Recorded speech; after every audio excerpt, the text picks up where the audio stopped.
What's up, guys? This is video number 2 for you guys. I think this is April 7th, and we're going to do a quick review of the unit circle. Make sure you're in good shape in that regard. Also, I'm going to pull a bunch of calculators out and talk about how to use those correctly. And hopefully you have an Inspire, but I'm guessing a lot of you don't. So I'll show you an 84 and also a couple little scientifics that I have. If I can rustle them all up and show you how to use those to simplify little trig expressions and also use them to solve some simple trig equations that we're going to get into today. And hopefully you'll be in good shape. And again, I apologize about the videos. I've even looked back through them. Just hang in there. Do the best you can. I know staring at a sheet of paper with no animation or whatever gets a little old. So I have found some dad jokes, and I decided I would read you a dad joke of the day if I can think about it. So the dad joke of the day is, how did Darth Vader know what Luke got him for Christmas? He felt his presence. And with that, let the lesson begin.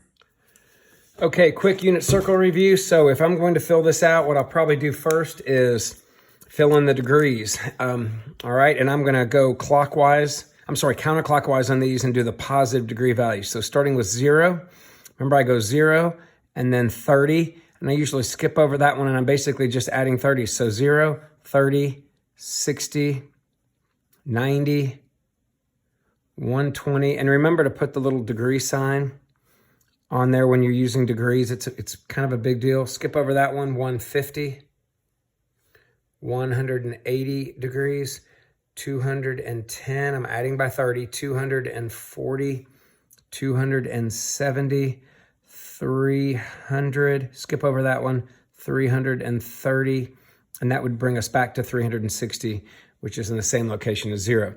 Then going back at the ones at the half, I'm basically adding by 45s. So 45, add another 45 to get me to 90, add another 45 to get me to 135, add another 45 to 180, add another 45 to 225, add another 45 to 270, add another 45 to 315. Also, another way to remember the ones in the middle is they're halfway between these two, right? They're dead in the middle. Okay, so that's the degrees. And then for the radians, remember we said all of the radian values, all of them are going to be fractions other than this, which is at 0 radians, or you could think about it as 2 pi radians, and this one, which is pi radians. All the other ones are fractions. So if you want, you can go ahead and make a fraction right there. In fact, if you want, you can go ahead and put a pi on top, because there will be a pi on top of each of these fractions right here. And I know there's not a ton of space. So pi will be on top of the fraction in the numerator on everything with the exception of right there and right there. So I'm putting my pi's in. And I'm leaving a little bit of space to the left of the pi to put the number that goes with it. Okay. And remember what we said? We're going to say we start with the denominators. So starting straight up and straight down, you have 2's there. And then to the right and to the left, you go 3 on the bottom, 4, and not 5, but 6. Again, 2, 3, 4, 6. Starting from the bottom, 2, 3, 4, 6. Going this way, again, 2, 3, 4, 6. And then we said if it's in the first quadrant, you don't do anything with the pi, you're finished. If it's in the second quadrant, the number with the pi is 1 less than the denominator. So 1 less than 6 is a 5, 1 less of 4 is a 3, 1 less of 3 is a 2, and 1 less of 2 is a 1, or you could also argue that just leave it alone. So it kind of bears the rules up here at 90 degrees or pi over 2 of both quadrants. And in the third quadrant, we said it's 1 more than the denominator. So starting with the 6, you've got a 7, 4, you've got a 5, 3, you've got a 4, 2, you've got a 3. And in the fourth quadrant, we said that you double the bottom minus 1. So double 3 is 6, minus 1 is 5. Double 4 is 8, minus 1 is 7. Double 6 is 12, minus 1 is 11. And again, you could think of that as double 2 minus 1 or 1 more. Either one, it bears the rules of both quadrants. So look, we have all of our degrees and all of our radians. And then remember, when we do our movements, we said the movements are either going to be 0, 1/2, square root of 2 over 2, square root of 3 over 2, or 1. And the zeros always go with 1 and vice versa. So those right there are kind of easy because I go over 1 to get to this point, up nothing, or over nothing, up 1, or left 1, up nothing, or over nothing, down 1. All right, so that takes care of those. And then the 1/2 and the square root of 3 over 2, or vice versa, always go with the, I think of this as a little bit of movement and a lot of movement. So if to get to that point, if I go over a little, up a lot, I'm going to say over a little, over a lot, up a little. I'm going to go over a lot, square root of 3 over 2, up a little, 1/2. At 45, it looks like those are the same, right? 45, 45, 90s, those are the same movements. Well, that's a root 2 over 2. That's the same movement twice. And you'll notice that all of my coordinates here are positive because I'm going right and up. And then to get to this, I'm going over a little, up a lot, over a little, up a lot. And I'm just going to repeat this again on all of these points, but remembering if I ever go left, I have a negative coordinate. If I ever go down, I have a negative coordinate. All right, so to get to this, I'm going a little, a lot. So left a little, up a lot. To get to there, I'm going same, left, up. To get to this, I'm going left a lot, up a little, left a lot, up a little. So you notice all the x's are negative because I went left. The x's and the y's will be negative here. Left a lot, down a little, left a lot, down a little. Same to get to there. So negative, negative. And then here, over a little, down a lot, left a little, down a lot. And then to finish up, over a little, down a lot, over a positive 1/2 because I'm going right, but still down, so negative. And then same, positive root 2 over 2, negative root 2 over 2, and then positive root 3 over 2, negative 1/2. And there's your unit circle. And remember, why am I going to use this? Well, if somebody should ask you now, what is the cotangent at 4 pi over 3? Well, you know that cotangent is defined as the x coordinate over the y coordinate. Well, I'm going to go to 4 pi over 3. I'm going to take the x coordinate, which is negative 1/2, and I'm going to put it over the y coordinate, which is negative square root of 3 over 2. The negatives cancel. The 2's cancel as well because they're both in the denominator, but if you don't trust your math there, to divide by this fraction, I can multiply by the reciprocal of it to get it out of the way. Now you can clearly see the 2's cancel, and I'm left with 1 over root 3. Except I don't really want to leave it as 1 over root 3, so I rationalize and I get root 3 over 3. And also, remember this? Remember the whole thing about remember that all students take classes? That was the way to learn which trig functions are positive in which quadrants. And we said all of them are positive in the first. Sine and cosecant are positive there. Tangent and cotangent are positive here. And sure enough, cotangent was positive in this quadrant. And then finally, cosine and secant of angles are positive in this quadrant. All right? So that's a little review of what we did with the unit circle and how to apply it to simplify trig expressions. Hopefully that was a good little review. Okay, now on to how to use your calculator. Well, here's the TI and SPI. This is what you'll be working with most likely if you stay in my class. It's a better calculator than the 84 in my opinion. It does have a little bit more of a learning curve, and some of the other pre-cal and Algebra 2 teachers do not use this because it's maybe a little bit harder to teach from at the beginning, but it's much better once you figure it out, and it doesn't take much to figure it out. So if you do have an Inspired, and if you don't, you can fast forward this to the calculator that might fit yours. You just kind of scroll through the video. But right here, if I turn it on, that's obviously on right here. If you're on this screen, I want to be on the calculate scratch pad. So I'm going to go to calculate, and it looks like this. If I happen to be on the graph one, then just hit that little calculator. It flips between the graph and your ability to make calculations. Now, a lot of what we're going to be doing is actually solving trig functions. We're going to be doing stuff like sine of 30 degrees. So, for instance, if I wanted to find the sine of 30 degrees, I'm going to hit that little trig button right there. You can see me pointing to. Hit trig, and I'm going to choose sine. Now, don't choose sine to the -1 power. That means inverse sine. And inverse sine, I know it's going to be annoying to you, does not mean the reciprocal of sine. Now, you might go, what are you talking about? I know that -1 does mean a reciprocal when it's with a variable, but not with a function. It means inverse.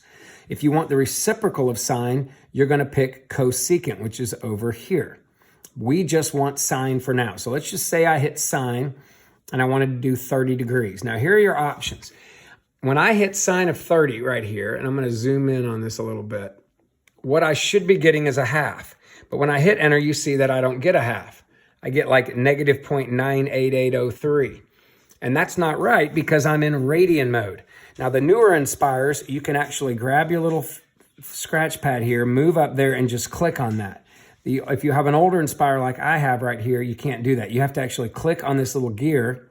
And when you click on that gear, you go to Document Settings, 2, and you go down here where it says radian. You get with your arrow button, click on that, go down, choose degree, and then hit enter. Okay. And now I can, watch this, I can go back up. I'm using my arrow key to go back up, highlight it, hit enter, or I can type it back in again. Now when I hit enter, I should get 0.5. Okay? Now another thing you can do if you are in radian mode, which you guys are going to be in degree mode probably 80, 90% of the time, what you could do is just type that in, and if you go down there to the bottom left of the calculator where there's a pi button, okay, right here where it says the pi button, if you click on that pi button, you can see that there's a degree sign. See that? So I could actually choose that. So let me show you how I would do that. I go right next to the 30. I can't go on the outside of the parentheses. I got to go inside, click the pi button, go down, choose a degree, and what this would do is this will tell the calculator, even if it was in radian mode, it would go, hey, that's a degree mode. Check it out. And for that matter, if you're in degree mode, which is probably what you probably ought to do, if you are in degree mode and I told you to do like sine of 4 pi over 3 radians. I tell you what, let's keep it simple. Sine of pi over 6 radians. You could go trig, sine, and then you could go fraction button. By the way, fraction button, if you're not familiar with this, is right over the division key. So hit control, division, there's your fraction, okay? And then I can look at this and go, all right, pi, go back to the pi button and choose it. Go down, pi over 6 would be 30 degrees. And again, my calculator right now thinks it's a degree. So if I were to type this in as a degree, it literally thinks that it's sine of 3.14 over 6 degrees, or like sine of 0.56 degrees. That's going to be an incredibly small number. Look at this. Really small. Not right at all. What I'm looking for is a half. Well, the calculator thought I was in degrees. You are using a radian value. If you want it to think radians, instead of changing it to degree, what you could do is go inside the parentheses. Don't get on the pi, but get right outside the fraction. Hit the pi button and go and grab this R. And if you grab the R, it goes, hey, calculator, this is a radian. And then it would spit out 0.5 like you want it. All right, so you're going to need to know how to do this. And when we start solving equations, we're going to be doing all of that in degrees. So just make sure you're in degree mode. All right? And looking ahead, if you ever are on this graph page, that mode that's at the top has nothing to do, well, actually on this calculator it does, it actually switched. But notice how just switching, I'm in radian mode on this one. If I wanted to change the mode of that, I would have to go menu and change these settings 8 of this and change this out. But that's for graphs and geometry. Okay, we're not on the graphs right now. We're on the calculations page. So I'm in degree mode. I'm set. I can use this to solve a lot of the problems I need to solve. All right, now if I have an 84, which a couple of you might have, here's an 84. All right, an 84 is actually a really good calculator, but it's old technology. And the biggest problem I know about an 84 is it does not have a button for stuff like cosecant or cotangent. So you have to work extra hard when it comes to that. But it's pretty easy. There's your sine button. I could click on sine, type in 30 degrees, close my parentheses, but I don't know whether it's in degrees or radians. So the way you check is you go to your mode. And if I click on mode, if you go down a couple more spaces, you can see that it's actually highlighted on radian. So I would have to come down here, enter on degree, and then quit or escape, whatever, quit that. And then I could go back now and hit enter and it should spit out the 0.5. Or again, if I want to do sine of pi over 6, I could just enter pi divided by 6. But if you want a fraction, if you hit the alpha key, if you hit the second, alpha y. Yeah, alpha y, it gives you the option for a fraction. So let me show you that again. So if I want to hit sine and I want a fraction there, alpha y, choose number 1, puts a fraction in there, and then I could enter pi divided by 6. Now, I haven't looked at this calculator in a while. There's pi right over the little caret key in the blue. So second pi, go down, 6. And remember, when I hit this, it's supposed to give me 0.5. Why doesn't it? Because it's in degree mode, and I'm doing a radian value. So I'm going to go back up there and grab it. But this time, I'm going to change the mode back to radians. Okay? Get out of there, hit enter, and there's my 0.5. Okay? So you got to make sure you're in the right mode or you're going to miss questions. And as you can see, there's no work to show. So when you miss something like that on a test, you're just going to miss it completely. All right? And there isn't an option to put like a little degree sign that I know of. I tell you what. Let me see. It's in radian mode like right now. Let me try something. Sine of 30, angle degree. Maybe it will do this. Ah, it does actually. So what you ought to do here is go mode and go ahead and just keep it in degree mode. All right, so I'm in degree mode. And if you ever do a radian value, check this out. You could just do this, go right inside, all right? Don't go on top or on bottom like that, but go right inside, out to the right of the fraction, and go to angle. See that right over apps, it says angle. Second angle, you could go down there and choose R, and it tells the calculator, oh, that is a radian, even though you're in degree mode. All right, so if you want to do that, you can. You have a couple options for the TI-84 and the TI-Nspire. Now, if you have a old school TI-30X2S, this is probably the best scientific calculator. They're like 12 bucks at Walmart. You could probably have it shipped to your house, but maybe not. Who knows what Corona-mageddon will look like at this point. I'm doing this on March 24th. Way ahead of your due date. But anyway, let's just say I want to do sine of 30 again. There's my sine button. I click on sine. I enter 30, right? And you can see at the bottom it says deg. So it's in degree mode. I just hit enter. There's my 0.5. Now, if I wanted to do sine of pi over 6, I would do sine. Now, I can use the little fraction button there if I want, but I don't like using that. So I'm just going to do pi, which is hidden. Let me see something here. I'm guessing might be up there. Nope.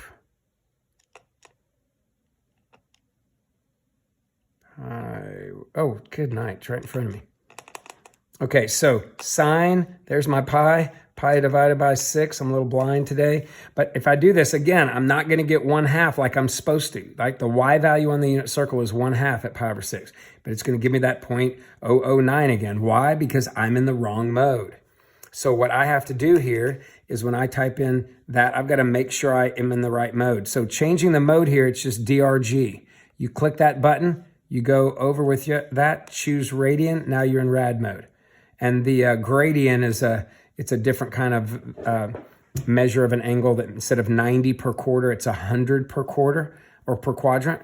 And I have never used that ever once in my life, including grad school. So now that I'm in radian mode, I can go sine of pi divided by 6, close the parentheses, and it spit out 0.5. All right. And then the last one, nope, I don't have a Casio. I was hoping I had a Casio, but I don't. So again, try YouTube if you have a calculator that doesn't work like this. And but hopefully this will get you in a good place.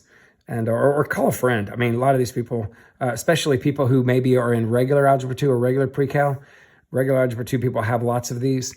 And they're probably more familiar with them. They've been using them more than we have because they didn't have to prepare for a state tournament. All right. Okay, little practice, couple things I need to show you guys. And you'll get firsthand practice on 4 problems using your calculator. So I'm going to go to my TI-Nspire first of all. I am going to, just so it looks a little cleaner up here, I'm going to clear out my history and start with a fresh screen. So real quickly, if I'm doing cosine of 223, now my advice to you guys is just leave it on degrees if you have an Nspire. And when you need a radian, like I am on number 2 and 4, you can just put that little R in there. I'll show you how to do it.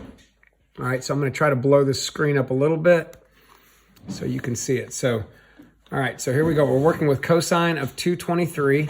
So really easy in this regard. I hit the trig button, grab cosine 223. Because it's in degrees, I don't have to put the little degree symbol. Bam. Negative 0. And I'm going to round to 3 decimals, so 731. All right, and remember, why would cosine B have a negative value here? Remember that little thing we did the other day where I said all students take classes? Remember, this is where the trig functions are positive. In which quadrants? And cosine right here, and its reciprocal secant, that's in all of them. Those are where cosine is going to be positive in the first and the fourth. Well, where's 223? There's 180, so it's somewhere in here in the third. Well, only tangent and cotangent are positive in the third. That's why cosine's negative. But your calculator knows that, so you don't have to worry about it. All right, now, if I have a TI 30X, I'm going to show you that, or some other scientific calculator. Same thing. Turn that thing on. Cosine 223. Notice I'm in radian mode, so I'm going to hit degrees, shift on over to degree mode, and I hit enter, and I get the same value, negative 0.731. All right, let's check out tangent. Now, right off the bat, you notice I'm dealing with a radian value. So what do I do with radians?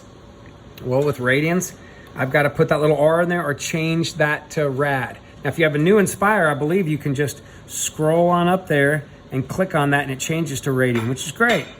But I'd make sure that you're getting the answers I'm getting in this case. So right here, tangent, trig, go over there to tangent. I like fractions, so I like the fraction button. I'm gonna open up that. Remember, control, I hit control and then the division sign to get a fraction. And then I'm gonna type 7. Remember the pi button at the bottom left? I'm gonna click on that and choose pi, and then I'm gonna go down and enter 5. All right, and notice 7 pi over 5 was not on my unit circle, so I need this to be able to get that.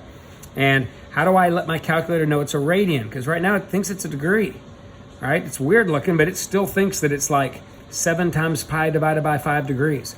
So I go back to pi, and I go down and I grab that little, well, whatever, go down and grab that little R value. But you gotta make sure that the R is right there to the right. It can't be on the top, can't be on the bottom, can't be outside the parentheses. It's gotta be right there. Hit enter, bam, 3.07. And if I'm rounding, the 6 rounds the 7 and makes that an 8, okay? All right, so back to the TI. If I'm using the TI in this case, all right, I gotta make sure that's a radian value, so degrees, go choose radians. I'm gonna go tangent, 7 pi divided by 5, and the parentheses, and then hit enter, and there's my 3.078 again. All right, let's check out secant. Now, this is where you Inspire users are gonna be really happy because the Inspire actually has a secant button. The other calculators do not. So check it out. I can go trig, walk on over here to secant, 312, I'm still in degree mode, hit enter, I am done. Now this is what you have to do, so 1.494, okay? So this is what you, I'm gonna go ahead and circle that. This is what you need to do if you don't have an Inspire. This is why I say go get an Inspire, if you can. Now check it out. All this has is sine, cosine, tangent. And again, don't confuse.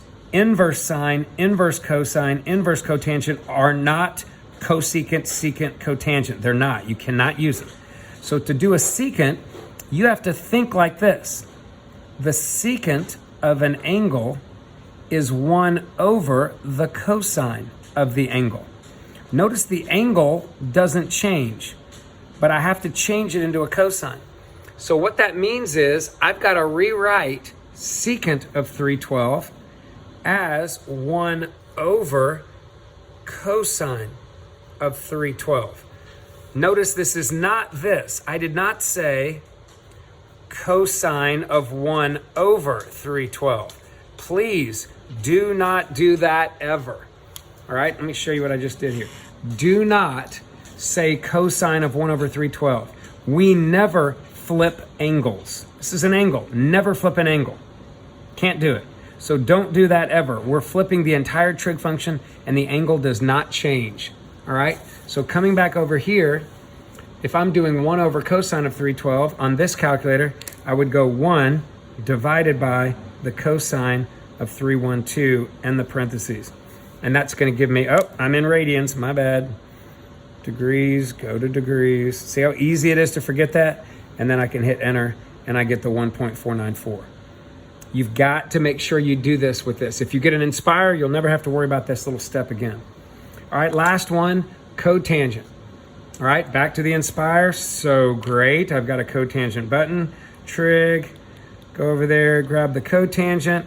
I've got a fractional radian. So fraction, 13, go down to the pi on the bottom left, choose pi, go down, pick a 7. And remember, get outside the fraction, but in the parentheses, back to pi. Make sure you tell your calculator that it's a radian. Bam. Negative 2.07. That 5 rounds to the 6 and makes that 277. All right. And again, why would cotangent be negative there? Well, 13 pi over 7 is just a little bit smaller than 14 pi over 7, which would be 2 pi. So this is just a little bit smaller than like 360 degrees, which would put it in the 4th quadrant, right? And what's positive in the 4th quadrant?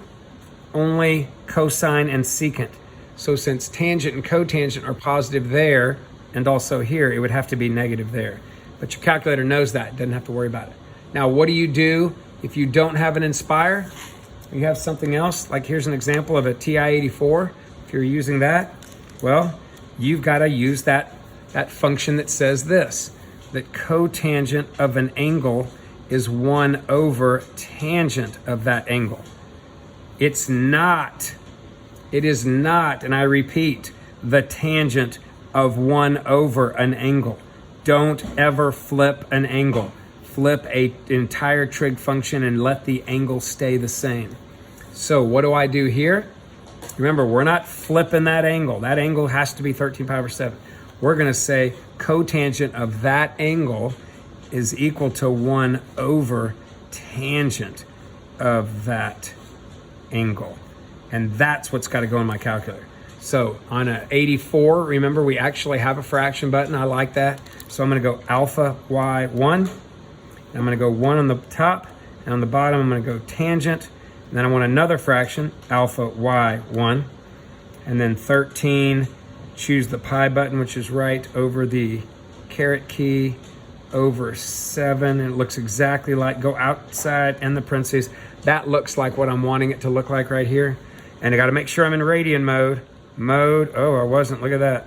So I either got to go down and choose radian, or remember what you can do?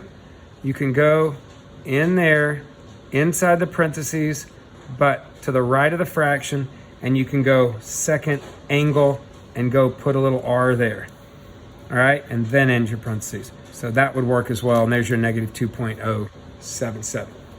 All right, so hopefully you're good with the calculator. This is what you're doing when you're taking a trig function of an angle, and you know the angle. Now the next thing we're going to do is we're going to be taking the trig function of a variable that's equal to one of these. And we're, instead of finding out what this is equal to, I'm going to give you this part and you're going to figure out what the angle is. So again, instead of giving you something like the 2.077 and the cotangent and having an angle here that you're finding that, I'm going to have a variable here in place of the 13 pi over 7, and you're going to figure out what that is. Okay? So next step will be solving simple trig equations as opposed to simplifying these simple trig expressions. All right? Okay, now before I get started, I want to make a point. I want to show you something. I want you to either do this yourself or watch me. I'm going to type in sine of 30, sine of 150, sine of 390, sine of 510. Okay, I'm going to punch all these values in, and I want you to tell me or just observe what I end up getting. So check this out. Here we go. I'm going to start with sine of 30. I'm going to cover that up so you can see it. All right, let's get rid of everything else on that screen. So here we go. I am in degree mode. So trig, sine of 30.5. Trig, sine 150.5. Trig, sine of 390.5. Trig, sine of 510.5. I think at this point, I have you believing that there are a whole bunch of different angles that can still give me the same value. Okay? Now, I want you to see this. What if I were to ask you sine of 210? Check this out. Trig, sine of 210, negative 0.5. What about sine of 330? Negative 0.5. What about sine of, let's just go with negative 150? Negative 0.5. What about if I said sine of negative 30? Negative 0.5. So I think you could argue that there's a whole bunch of answers that give me negative the exact same value. Well, here's the problem with this is why I'm showing you all this. I was just giving you trig functions of angles, and on all of these original 4 that we did, you got this. Okay? Well, what I'm about to start with you now is, instead of all this, I'm going to give you an equation like this. And I'm going to ask you to solve for theta. Well, as you can clearly see here, there are a whole bunch of different angles that give me 0.5. In fact, there are way more than these 4. There's an infinite number of them. So when I ask you to solve for this, what I'm asking you to do is tell me which angles here would make this true. Now, this is where the whole little chart where I gave you the all students take classes will come in handy. See, we know from this table that sine and its reciprocal cosecant are positive in this quadrant. And they're also positive here because they're all positive here. So if I tell you, hey, find the angles where sine is a positive 0.5, you know that there's going to be an answer in this quadrant and in this quadrant because sine is positive in these two. So what you have to do is figure out what is that angle and what is that angle. Are you following me? But you have to know where sine's positive. If I were to give you an equation like this and say, solve, and I were to say something like tangent of theta is negative 2.516, and I say solve for that angle. Well, going back to this, if tangent and its reciprocal cotangent are positive here and also there because they're all positive there, where would tangent be negative? It wouldn't be negative there and there. It's positive there and there. It would have to be negative in these two quadrants. What does that mean? That means there's an angle over here that exists somewhere in this quadrant and also somewhere in that one. So you would have to go and find that angle and find that angle. Okay? So what we're going to be doing is figuring out how to find and solve for these thetas. And when we get there, we're going to use this little chart right here to help us know where to go hunting for our angles. All right? So here we go. Let's start with, I'm going to pull out, this is page 15 in your book. And I'm going to start with how about number 7? All right? We'll go back and look at that other stuff. So this is page 15 in your book, number 7. All right? And you'll need your calculator for this. So according to this is saying, all right, the sine of some angle or angles is equal to this. Now, I certainly don't recognize that from my unit circle, but I do see that sine of some angle has a negative value. So where is sine negative? Now remember, all students take classes. We know that sine is positive here, and they're all positive there. So if this had been positive, my angles would show up in the first and second quadrant because it's sine, but it's negative. And if sine's positive here, it must be negative there. So I'm looking for the two angles that show up here and here. Now here's the problem with our calculator, and this is going to make more sense later on.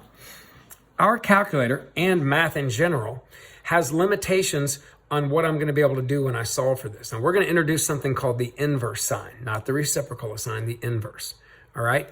What I want to do is solve for theta, but I can't divide by a sign. All right, because I'm not multiplying by sine. It's the sine of theta. So kind of like when you wanted to get rid of a logarithm, you'd exponentiate. because they were inverses. And kind of like when you had a square, you'd square root to get rid of a square. Well, with sine, what you do is you take the inverse sine of the sine. Now, I will rarely write this step. I will skip. Now, notice what I'm going to do here. I'm going to basically take the inverse sine of that and the inverse sine of that. And guess what an inverse sine and a sine does?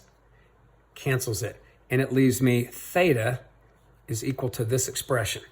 Now, the problem with this is, and you're going to learn this more later, sometimes I wonder why I don't teach it, but I kind of like teaching this first. So inverse sine has limitations, and you're going to see that when you type this in your calculator. Your calculator, inverse sine, cannot give you an answer that's bigger than 90 or smaller than negative 90. It's always going to give you an answer between this and this.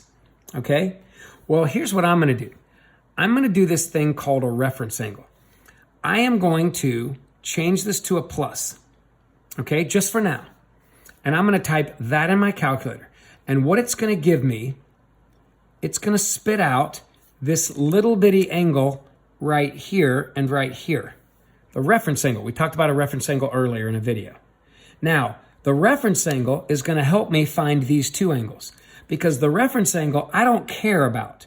What I want is the whole angle and this whole angle right there. But I'm going to show you the reference angle is going to help me. So watch this. I'm going to go to my calculator. All right. Turn it on. And I remember, whether that's a negative or a positive in that problem, I'm going to make it positive and type it in my calculator. So here we go. Trig. And I'm not using cosecant. Remember, inverse sine. I'm going down. Choosing that inverse sine. And I'm typing in 0.5983. So what this is going to do is not spit out a weird decimal that stands for the ratio. It's going to spit out the actual angle, but it's a reference angle. So my reference angle is 36.7. I'm just going to round to the tenths place because it says to do that in this problem. So 36.7. So here we go. My reference angle is 36.7 degrees. Now think about it. The reference angle is that little angle between the terminal side and the x-axis. Well, if this little part right here is 37, then what would it be from here, over here at 0, all the way around to that 37? Well, I'd have to go 180 plus a 37. So for my first angle is going to be all the way to 180 plus that 37. And when I add 180 and 37, I get 216.7. Okay? Now here's the problem. Is 216.7 the only angle that could show up there? I just showed you 4 different angles that when I took the sine of it gave me 1/2. There's a bunch of angles that give me that too. In fact, I could keep adding 360, or subtracting 360 and subtracting 360 and still end up in the same place. And all of those co-terminal angles would still make this thing true. So what I have to do is to show all the other ones, I have to go, this one works plus any other angle that is bigger or smaller by 360 degrees. And the way I show that is I go plus 360n. And n means an integer. So that means I could add 360 once. I could add 360 negative once, which would mean subtract it. I could not add it at all if n is 0. I could add 360 twice, subtract 360 twice. I could do as many things as I want as long as I begin there at 216.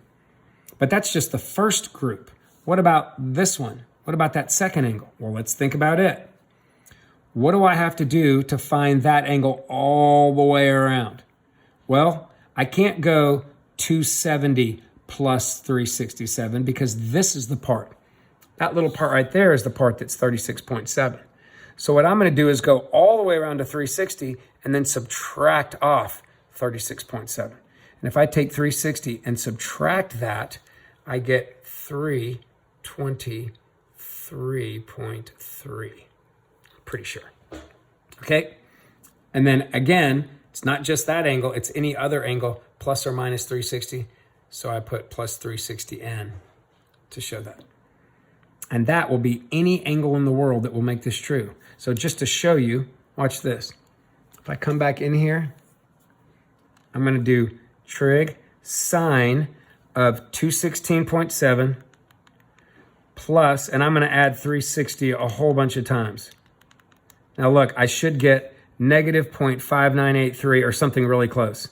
Look at negative 0.59. Now the reason why it's negative 0.5976 and not 83 is because I'm using a rounded value there for 216.7. But if I were to go back and use the actual value of 216.7, or remember, because I used a rounded value of that as well. But if I were to go all the way back up here and do that instead and do, check it out. If I were to use 216.7 and I use all the decimals, 4, 8, 2, 4. Now look how close it is. 0.5983, look at that, 0.5983. Seeing that? So anyway, that's how you solve one of these. Let's try another one. I'm going to zoom in a little closer so you can see it hopefully a little bit better. All right. Okay, so tangent of theta is this. So I normally would inverse tan both sides, and I'll do this one more time. After that, I don't want to do it.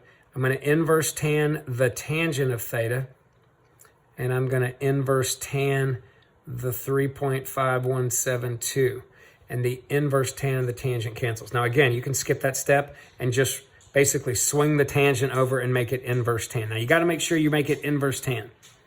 All right, and I'm going to make that positive. I know it was already positive, but even if it was negative, positive, whatever, I make it positive. And by making it positive, what will I be finding? I won't be finding necessarily that first angle, but I'll be finding the reference angle. Okay? And then I'll once again remind you what you do with the reference angle. So here we go. I'm going to type that in my calculator. And by the way, if you're wondering why I'm in degrees, degrees are a little easier to work with. You could do it in radians, but I just kind of like degrees, especially starting out. So here we go. Trig inverse tan 3.5172. Okay, when I do that, it spits out the reference angle. So the reference angle for this is 74.1 degrees, rounded. Now, what does that mean again? All right, well, tell me, where is tangent positive? Go to our little chart that we talked about, right?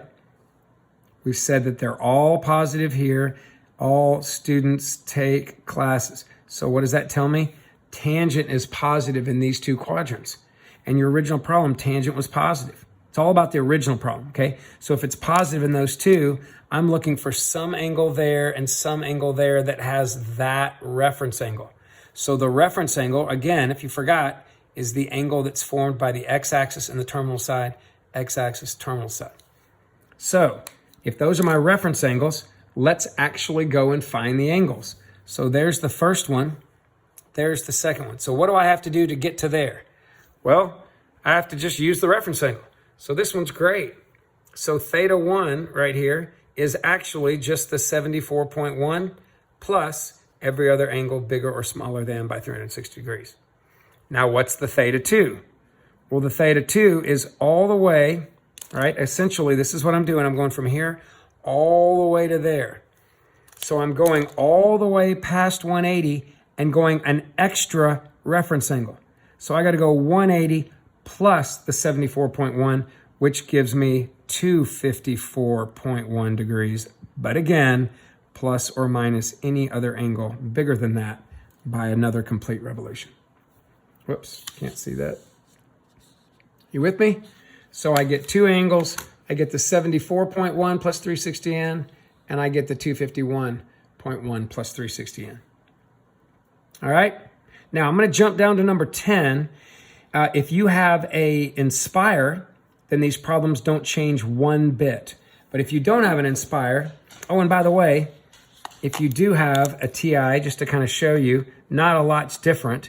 If I want to do an inverse tangent, like I just did right here, all right, so if I'm doing an inverse tangent, you're just going to come in here and go, there's tangent, so second tangent's inverse tangent, and type in 3.5172. And you hit enter, and there's your 74.1 degrees. So not anything really different on these. But on number 10, you're going to see something that is different. Okay? So on number 10, we've got a cotangent. Well, just like before when we dealt with cotangent, I don't have an inverse cotangent button any more than I have a cotangent button. So if I don't have an Inspire, if I do have an Inspire, I have an inverse cotangent. Do it just like you did 7 and 8. But if I don't, I'm forced to change that to tangent so I can do this problem. So it comes in 2 steps, which after a while, some of y'all will figure out how to do it in 1, but just follow me for now too. First of all, I can't have cotangent. So what did we learn about cotangent? The cotangent of an angle is equal to 1 over the tangent of an angle. Notice I didn't flip the theta, I flipped the entire trig function down there and changed it. Do not say tangent of 1 over theta. Don't do that. It doesn't work. Okay, the whole tan theta has to be in the denominator. So I'm going to change this to 1 over tangent of a theta. Nothing changes on the right. Okay, now, do you know how, I'm just going to remind you of something. Do you know how when you used to solve equations and you'd have stuff like 1 over y equals 3, you could just flip both sides? Do you remember that? You could flip the left side into a y over 1 and flip the right side into a 1 over 3. Now you could also cross multiply and solve, but this was a quick little fix. Well, that's what I'm going to do here. What I'm going to do right there is I'm going to flip both sides. I'm going to flip the left and make it a tangent of theta over 1, which is just this. And I'm going to flip the right and make it a fraction. And I'm going to go ahead and type that in my calculator and get what the new decimal is. So I'm going to go ahead and type in 1 divided by negative 0.3851. All right, and when I do that, I get 2.59673. So this is now a tangent problem, but its tangent of theta equals 2.59673. And if you look at this now, and you look at your number 8, they're pretty much the same process. You're doing a tangent of a positive value. So I'm looking for the angles where tangent's positive. So where would tangent end up being positive? Well, what do I do to find out where tangent's positive? I go and I make that little chart if I need to, right? Where would a tangent be positive? Well, they're all positive here. All students take classes. So tangent's positive in the first and the third, right? Tangent's positive in the first and the third. So I'm looking for an angle there and an angle there. And I can get those reference angles by doing what? Taking the inverse tangent of both sides, which makes that tan an inverse tan over here, making sure this is positive when I type it in your calculator. If you don't make sure it's positive, all of what I'm showing you has to be done a different way. So if it's positive, your calculator will give you the reference angle. Okay, now some people teach it differently than this. Some people say don't make it positive when it's negative. But I have found my student scores go up tremendously when I do this. So that's what I'm going to do it. So I'm doing it a special method that I've learned from a friend. All right, here we go. So in here, I'm going to type in trig inverse tangent of, I tell you what, we wouldn't have done this with an Inspire, so I won't use an Inspire.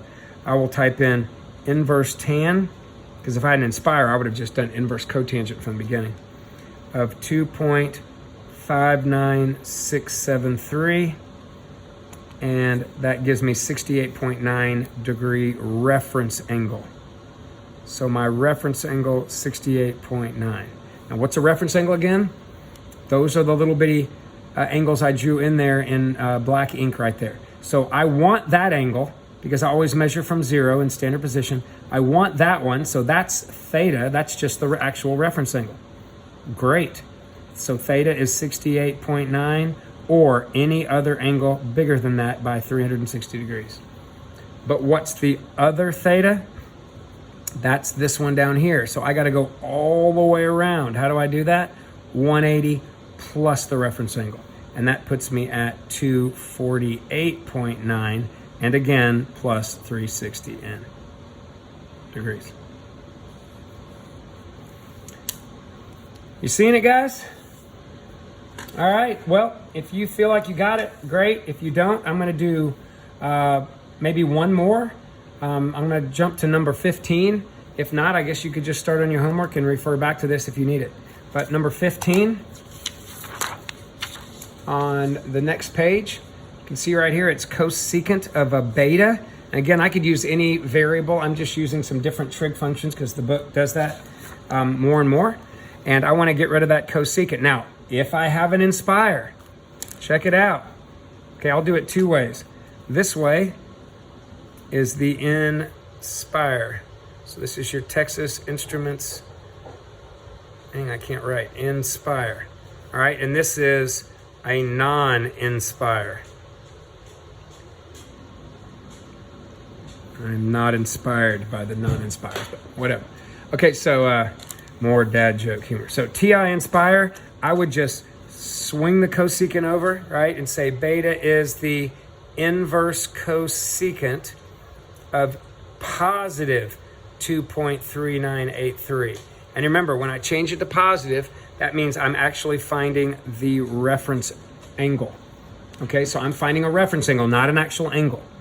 All right, so I'm gonna go ahead and type that in my calculator. Cosecant. All right, let me bring this up a little bit. So I'm typing in inverse cosecant. So trig, I'm just gonna go find the inverse cosecant of positive 2.3983, and it spits out the reference angle 24.6. So my reference angle beta is 24.6 degrees. So where do these reference angles show up? All right, I'm gonna do that up here. Remember, where does a cosecant have an angle that gives me a negative value? All right, so what angle would give me negative values? Well, all of them are positive here. Sine and its reciprocal cosecant are positive here. So this is where they're positive. So if they're positive there, they must be negative in the other two. So I'm looking for two angles in the third and the fourth who have reference angles of 24.6 right there. So what do? I go 180 plus 24.6 to get the first one. So here we go. Actually, it's not a theta, it's a beta. So the first one, beta, is 180 plus that. So 204.6, okay? Plus every other angle, 360 degrees, or bigger or smaller. And then for the second angle, what do? Now, some people go, why don't you just go negative the reference angle? You could do that in this case, because I don't have any limitations, which we'll talk about in the next chapter. You could do that, but just to stick with positive for now, I'm gonna go all the way around to 360 and then subtract that off. So 360 minus that reference angle, which gives me 335.4, once again, plus 360n. All right, so those are my answers, and you're gonna see I'm gonna get the same thing here, but that's all the work I would have had with an Inspire. With a non-Inspire, I don't have a cosecant button, which means I don't have an inverse cosecant button. So what do I have to do? I have to change cosecant to sine. So first step, cosecant of beta is 1 over sine beta, but don't mess with the right side. I'm only adjusting the left. Now I can flip both sides. So sine of beta over 1 is 1 over that. Now I'm gonna go ahead and type in 1 over that right here. I'm gonna go ahead and when I flip that, it becomes 1 divided by that. So I'm gonna go ahead and type that in my calculator right here. Here we go. And you can use a fraction if you want. 1, actually, I'm not using this because if I don't have an Inspire, probably have one of these. So I'm gonna go, here we go, 1 divided by 2.3983. And you could put the negative in there if you want. So that gives me a negative 0.41696, etc., etc. Okay? So now that I've done that, now I can go back and do an inverse sine. So I'm going to do the inverse sine, make it positive. And what happens when I make it a positive? What does that make this? It makes it a reference angle. And what's going to be the reference angle when I do inverse sine of that? Let's see. Second sine, inverse sine of 0.41696. I'm guessing it's 24.6 because that's what I got before. And sure enough, 24.6. And then you can take that reference angle and mark it in the right quadrants and figure out, and you'll end up getting the same thing just like I did with that, 24.6. All right, I hope that helps. You guys take care, stay well, and still hoping to see you guys someday soon. Take care. Bye.